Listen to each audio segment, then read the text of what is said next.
This happened to me a little over a year ago, and to be honest, I still get anxious when I think back to that night. The summer of 2023 was supposed to be a relaxing time for me. I just had my first real success with my online business, which meant I was able to finally travel around Europe while working and saving up for my dream of buying farmland one day.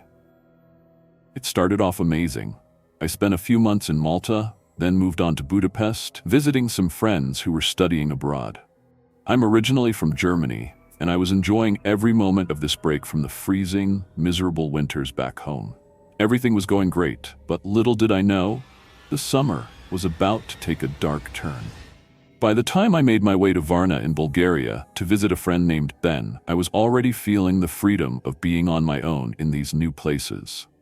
Varna, in the east of Bulgaria, was like no other city I'd visited. It was a strange mix of old Soviet-style buildings and warm beach vibes. I loved it.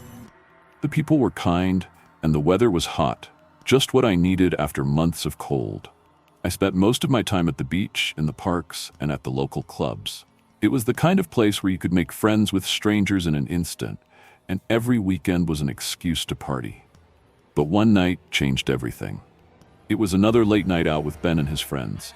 We were partying at the beach clubs, dancing, drinking, and just having a great time. By the time I decided to head back to my rented apartment, I was exhausted, totally worn out. I said goodbye to the group and began the walk home, like I had done countless times before. Let me give you some context about Varna. It's a beach city, and along the coast, there are huge parks that stretch for miles. My apartment was about a 10 to 15 minute walk from the clubs. Sure, there were occasional reports of robberies or muggings around this area, but I usually didn't think much of it. People would always warn me to walk with someone, but I liked the solitude, especially after a long night out. That night, I wasn't alone at first. A couple of people walked with me for a few minutes before they turned off to head in a different direction. I didn't think much of it. By the time I reached the park near my apartment, it must have been around 4 a.m. The park was quiet, but you could still see a few people walking around and even some cars driving by. Nothing too weird, until I noticed a guy sitting on a bench up ahead. He was hunched over, staring at his phone, the dim park lights barely illuminating him. It was pretty typical for the time of night, and I wasn't worried at first. But as I got closer, I saw something that made my stomach drop. Through the shadows, I noticed another person moving, crouching in the bushes just behind him. I could barely see them, but the movement was unmistakable. As I approached, I saw the guy on the bench glance up briefly, almost as if he noticed something was off.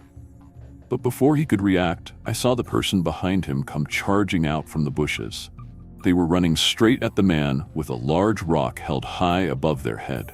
In that moment, it all happened so fast. The guy on the bench barely had time to scream before he sprinted away, bolting across the street, disappearing into the night. I froze. I wasn't sure what I had just witnessed, but then it hit me. The attacker wasn't done. He turned and saw me standing there, just a few feet away, trying to make sense of the chaos.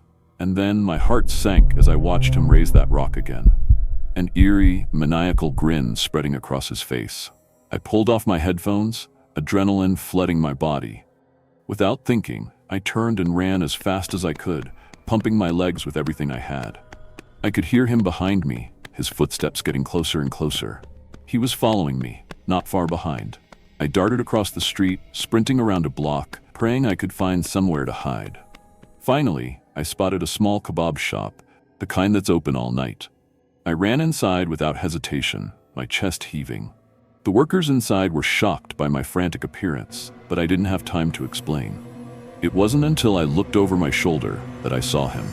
The man was bashing the window of the shop with the same rock. The glass shattered, but by then he turned and ran off, disappearing into the night as quickly as he had appeared. I'm not sure how long I stayed inside that shop, trying to calm myself down. I wasn't able to speak properly at first, but the workers could tell something was off.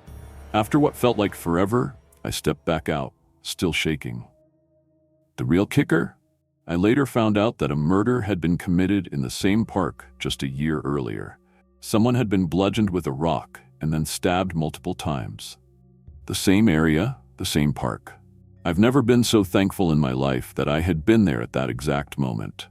If I hadn't walked into that park when I did, the guy on the bench might not have gotten away. I can only wonder what would have happened if I wasn't there to witness it all.